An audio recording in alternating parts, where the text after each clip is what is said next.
All right, so I'm just going to jump right in. The title is Headlines, and Colossians chapter 3, verse 1 to 3 is going to be the foundational scripture. And it says, since then you have been raised with Christ. So, since you have been raised with Christ, so if you are a Christian, if you are a believer, this message is for you. This is the Apostle Paul writing to the church in Colossus. He says, since then you have been raised with Christ. Set your hearts on things above, where Christ is seated at the right hand of God. Set your thoughts on things above, not on earthly things. In other words, not on temporal things, but on eternal things. Not on things that are just fleeting, but on things that are going to last forever. For you died, and your life is now hidden with Christ in God. So that's going to be our foundational scripture.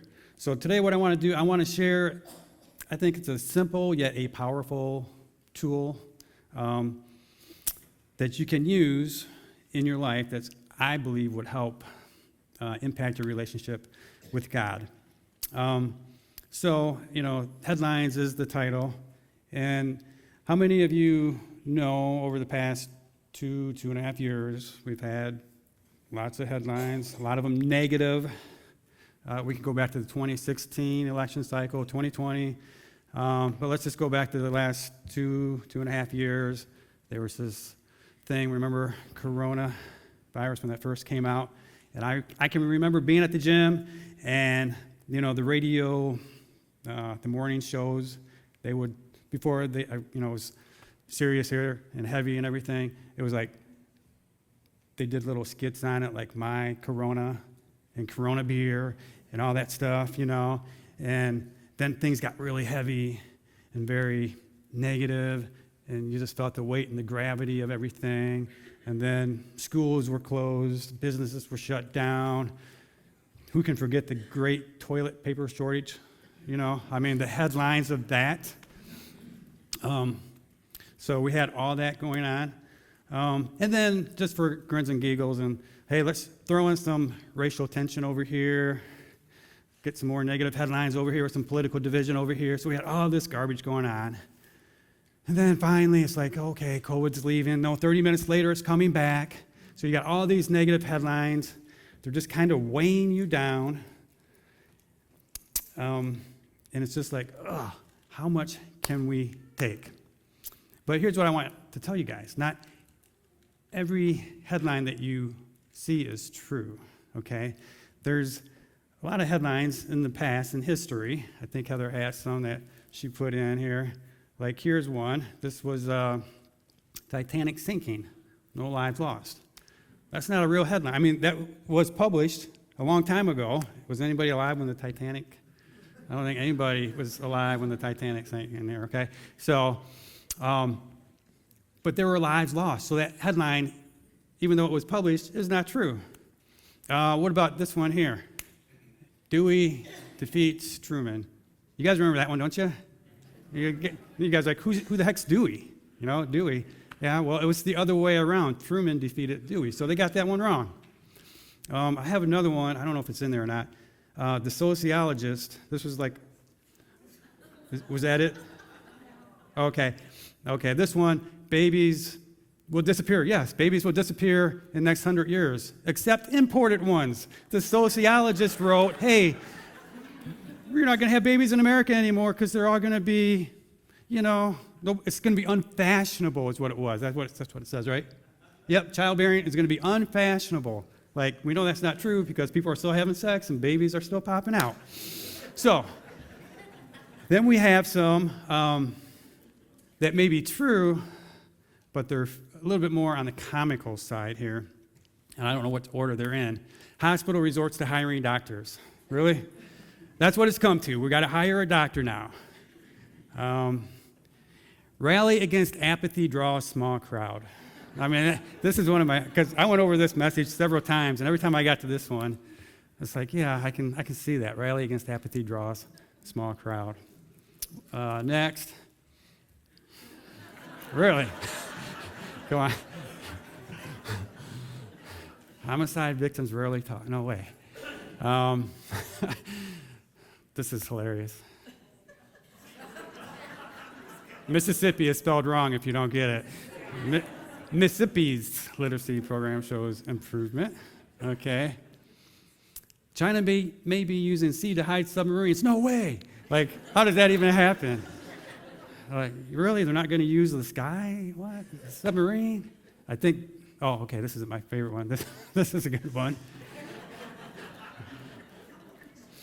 Like, whoever came up with these headlines, or whoever, what is it, the editor? They should be fired. Like, maybe they're just going for a laugh. I think this last one, yes, this is my favorite. One-armed man applauds the kindness of strangers. I mean, come on. Those are pretty funny headlines. So what I want to do today, I want to teach you guys to write your own headlines, okay? Because you can't always change your circumstances, but you can change your perspective. So if you're writing or you want to take notes, that's something that you can write down. You can't always change your circumstances, but you can change your perspective.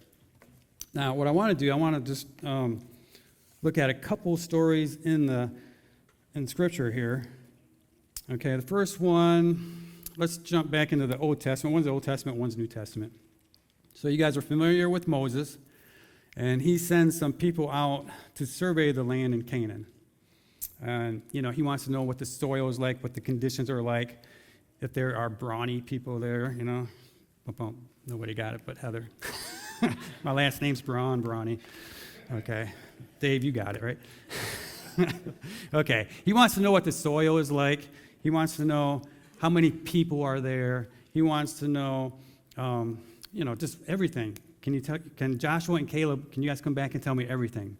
So Joshua and Caleb, they go out and they come back with this headline. This perspective is what they have, okay? Their headline says, God is with us, land of milk and honey, rich with blessings for all. That would be Josh and Caleb, And then you have another group of people, the 10 spies that go out, same circumstances, same situation, okay? They see the same soil, the same land, the same people, everything, okay? And then in Numbers 13:32, they see giants in the land, okay? And they said, the land we explored devours those living in it. So their headline would be, danger lurks, the land devours the living. So it's the same circumstances, just two different perspectives. One perspective is, hey, we can overtake this. This is great. There's land flowing with milk and honey. We can all eat and enjoy. And the other ones are like, ooh, I don't think so, Same thing happens today. I mean, just look around, look at all the political division. You see that stuff going on, Got the conservatives and the Republicans, and we just see it on a day-to-day basis. 4,000 years later, humans haven't evolved past that. Our perspective is how we just perceive things. Now let's jump ahead to the New Testament, okay? You guys remember Paul? Before he was Paul, he was Saul, and he was going out trying to exterminate Christianity for all intents and purposes. So Paul wanted to eradicate it. And then he has that conversion experience on the road to Damascus. And now Paul wants to preach the gospel. And he wants to go to Rome. So Paul wants to go to Rome and preach the gospel. He's going to go to Rome and preach the gospel. He's going to go to Rome. If he can get to Rome and preach the gospel, he knows that he can influence the leaders there.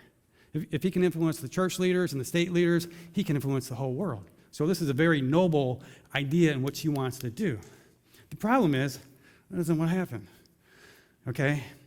He gets arrested. He's beaten senseless. He's taken forcefully to Rome. He's locked up. He's put in chains. And then they consider beheading him. So Paul has some potential headlines here, okay? So some of Paul's headlines, and you can almost see these, okay? Apostle Paul awaits likely execution. Christianity is doomed. I mean, you can almost see that, can't you? Like AP wire comes across, and there's a headline. Another one. Apostle Paul awaits likely execution, or no, that was that one. Apostle Paul wrongly imprisoned, sues Roman government for tens of millions. I mean, we just saw Amber Heard and Johnny Depp and that whole thing, and who cares, But those are the things that garner attention. So those are the headlines that people push out there. Then you have the opinion piece, the op-ed. Who loves the opinion piece? You guys like the op-eds, Heather's? These are the so-called experts, and they give you their opinion, and this is exactly what's going to happen, and then it never happens the way they say it's going to happen. So the opinion piece is 7 reasons why Christianity will die by the end of the 1st century. I mean, you can almost hear these and see these. And then you have the podcast listeners. Anybody listen to podcasts in here? Hands. I see a few hands up there. Okay, news podcasts. I got some news podcasts that I like to listen to, some fitness podcasts that I like to listen to. Okay, but then we have this podcast, The Rise and Fall of the Apostle Paul. Pretty good title. So, there are different things out there. But the good news is, we don't have to live our lives defined by somebody else's headlines. We don't have to listen to mainstream media to let them define our headlines. We don't have to listen to the government to define our headlines. We don't have to listen to your neighbor to define your headline. Just go back to Colossians chapter 3, verse 1 to 3. Set your mind. Look at things above, Don't look at earthly things. What's that? Free Guy? Is Free Guy, is that movie with Ryan Reynolds? Okay. Anybody see that movie? Free Guy? No? Okay. Well, kind of. What he does? He doesn't have glasses, and then he puts these glasses on, and everything changes. His whole perspective of what he sees changes. Everything comes to life, more color. He can game up or, get more power and everything. Once he has these glasses on, he can see things differently. We have to let the Bible be our perspective and how we see things. If we let that be our lens, then we're going to see things totally differently. Now, have you guys ever heard of this definition here? It's called cognitive reframing. So, anybody ever hear of that? Something that therapists use? So, cognitive reframing is shifting your mindset to look at a situation or relationship from a positive perspective. So I don't want to just be up here to say, hey, what we need to do is we need to put a positive spin on things because that's just going to make your life better. That's a good tool that I think life coaches use, that a counselor can use, that a therapist can use. Okay, let's kind of look at things a little differently here, okay? We're going to shift our mind and not think on what's impure, but let's think on things that are pure. Let's not think on things that are, or let's not think what we don't have. Let's be thankful for the things that we do have. That's what cognitive reframing is.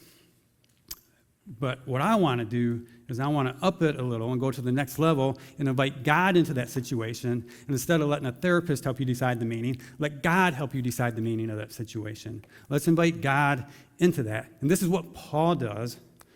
He doesn't buy into the negative news.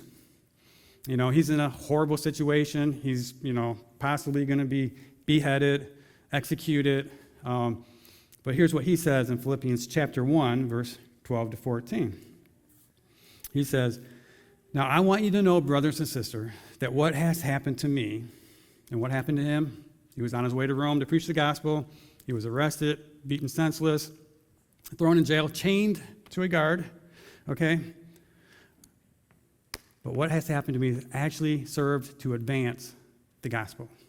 As a result, it has become clear throughout the whole palace guard and to everyone else that I am in chains for Christ. And because of my chains, most of the brothers and sisters have become confident in the Lord, and they're all the more to proclaim the gospel without fear. So, there's Paul, and he's writing to the church in Philippi. He's writing his own headlines. And his headline could be, Roman plan backfires. Apostle Paul preaches to a captive audience. See, Romans thought that Paul was a prisoner. Paul thought that they were his prisoner. He's chained to a guard for 12 hours a day, one guy for 12 hours a day, and another guy for 12 hours a day. He has the opportunity to share the gospel. I bet this guard is getting tired of listening to Paul preach to him every day. He's preaching 14 sermons to him a day. Hey, okay, I got a new guy. I got a new guy to talk to. I'm going to preach the gospel 14 hours a day, or 14 new messages to him. And then another guard comes in. I can just see the guards, oh man, this guy's going to wear you out, But see, Paul's perspective was totally different. Let me do a little fictitious story. And this probably isn't that fictitious, really. I mean, this probably happens all over the country. You got a pastor friend, and then you have the guy that goes to this church, and him and the pastor friend, they're good buddies, okay? So the good buddy calls the pastor friend and says, hey, I need to talk to you, pastor. He says, my marriage is struggling. He says, I'll just kind of read it here. I jumped a little ahead here. That's all right. He says, I'm about to give up. Could you meet with me? Because I need some help. My marriage is falling apart, and I really don't know what to do about it. My finances are a wreck. I don't know if we're going to be able to keep our home. We might lose it. And everything that I'm going through, I'm starting to doubt God. So his marriage is a wreck. His finances are in disarray. And he's really doubting God. So the pastor's like, so let me get this straight. Let me see if I'm hearing you correctly. So your wife wants to divorce you, and she isn't speaking to you. He says, no, that's not it. We're still married. We still want it to work out. Okay, I want to make sure I'm hearing you. So your finances are just, gone. You don't have a job. No. We're both still working. We're still employed. Okay. But you have absolutely zero faith in God. No. We still believe in God. So the preacher guy says, look, because we're good friends, I hope you see what I'm doing. I'm not trying to belittle the challenges that you're facing, because what you are facing are some real challenges. But you have some real opportunities. Because what I see is a guy that still has a marriage. And I see a guy who still has a job. And I see a Christian that still has a God. See, your perspective is what you need to change. We can't always change our circumstances. Since you've been raised with Christ, set your mind on things above. Set your mind on things above. Set your thoughts on things above. Okay? Write those different headlines. Heather's good at this, okay? She does it for the church all the time with her emails. Try being married to her. So, like last year, we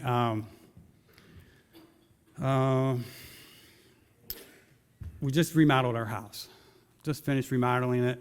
The kitchen was done, the floor, the new cupboards, But we had a chance to buy a house, sell our house high, the way the market is, and over asking price, and then, buy something, a fixer-upper.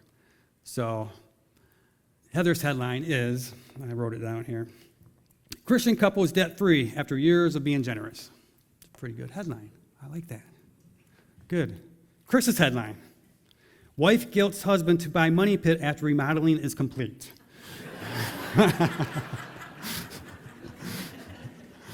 You don't understand. The very first night, because we were still staying at the other house, Alex went ahead to the newer house. And the very first night or morning, he calls and said, "Hey, Mom, I tried to take a shower. I turned the faucet on, and I hear water running, but there's no water coming out of the shower head." Water's all going in the basement, So we had some things we had to fix, no big deal. I mean, we got it. Another one, somebody, the electrical, or the on-off switches, I had 3 on-off switches. I took the plate off. One of them fell right out. You know, I mean, like, it wasn't even wired to anything. It was just there. You were there. Luke knows. It just fell out. We were like, where does this go? I mean, I got like 10 other stories like that. But some of you guys might be thinking, okay, well, good for you, Chris, okay? You got your pretty little wife, your pretty little house on the prairie, but I got some real challenges where I live. And I can say, well, so do I. Because either we're going to go through something, we're going through something, you know, we're coming out of something. That's just the circle of life. That's how it is. You know, we're going through something, we're coming out of something, we're going to be going into something again. Or it could be a variation of those three things together, you know. For example, was it 2014 when you had your surgery? Right after teen serve, Heather had her surgery. It was supposed to be an hour and a half surgery. She ends up being in the hospital or in surgery for like 6.5 hours because of a oops by the doctor. You know, so as she's in there, you know, the doctor comes out and tells Debbie and I, you know, this is what happened. And, you know, then your mind just kind of goes to the worst place because you don't know. But after, I'm not saying I'm a mature Christian or anything, but I like to think I am. But after a while, it's like, okay, God, I have to trust you. So then my headline becomes, you know, husband chooses to trust God. You know, what else can I do? I can't change what happened. All I can do is trust God in that moment, at that point. I mean, that's the only thing you can do. And now you might be saying, well, good. I mean, and you can see she's healthy. And because in that moment, I'm thinking, okay, you think the worst of the worst, and then you think, is she going to be able to exercise? This is key, God. She needs to be able to exercise, you know. So, you know, you have those things. But then, okay, so that one worked out good.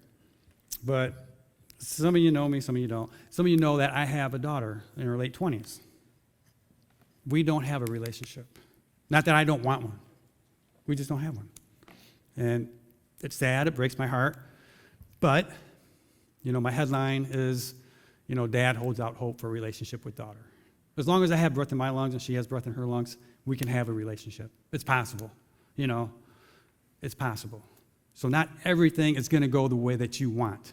I mean, I'm sure if I was to talk to Bree and Debbie and Dwayne this morning at Toledo St. Bede's Hospital, that's not where they want to be this morning. Not everything is going to go the way that you want it to go. I got a little off track there, sorry. It's okay, though. Point is, we don't set our mind on earthly things.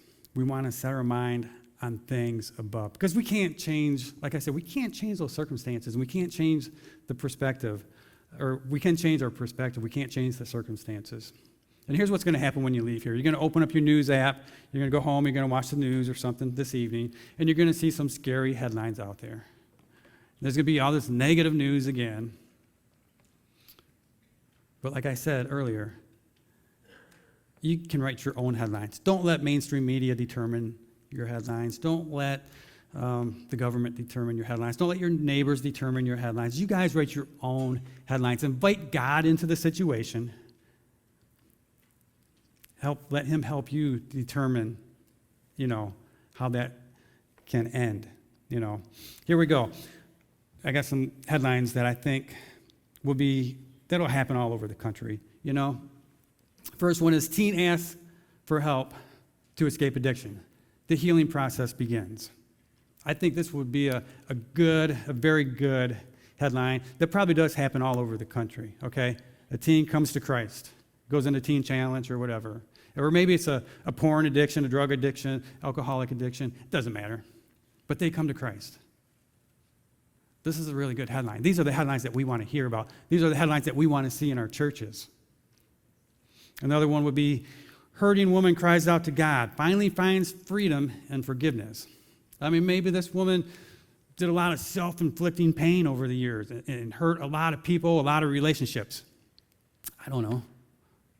But maybe because she came to the realization of what Christ did on the cross, she has finally found freedom and the forgiveness of what she did, you know, because what Christ did on the cross. Another one, church member says yes to serving, plans to change others' lives, ends up changing her own.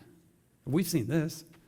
We've seen people get involved, jump in, They thought they were going to change, this and that, and they end up being on fire for God. I mean, we've seen that happen. We need to see more of that, actually. I would love to see more of that. I mean, go see Heather afterwards and sign up for that. Hey, maybe you think, oh, okay, I'll just help her out. It could be something where it ends up changing your world. Another one, Compass Group, a church member diagnosed with cancer. Close friends trust God for a miracle. I mean, that's a headline where I think that we see that one all too often. And maybe things don't go the way we want, but we can trust God. He's going to work things out together for the good of those who love him, right? That's right, Sue. So, what challenges are you guys facing? You can't change your circumstances. You can change your perspective. 2 Corinthians chapter 4, verse 8 to 18, I got it a little bit compressed here. It says, "We are hard pressed on every side, but not crushed. Perplexed, but not in despair. Persecuted, but not abandoned. Struck down, but not destroyed. Therefore, we do not lose heart. For our light and momentary troubles are achieving for us an eternal glory that far outweighs them all." So we fix our eyes not on what is seen, but what is unseen. Since what is seen is temporary, but what is unseen is eternal. Back to Colossians chapter 3, verse 1. Can you put that up there, Heather? We need to fix our eyes. Fix our eyes on things above. Set your mind on things above. Just like Ryan Reynolds and Free Guy, we need to see things from a different perspective. And that lens, that perspective comes through the Bible, through the Word of God.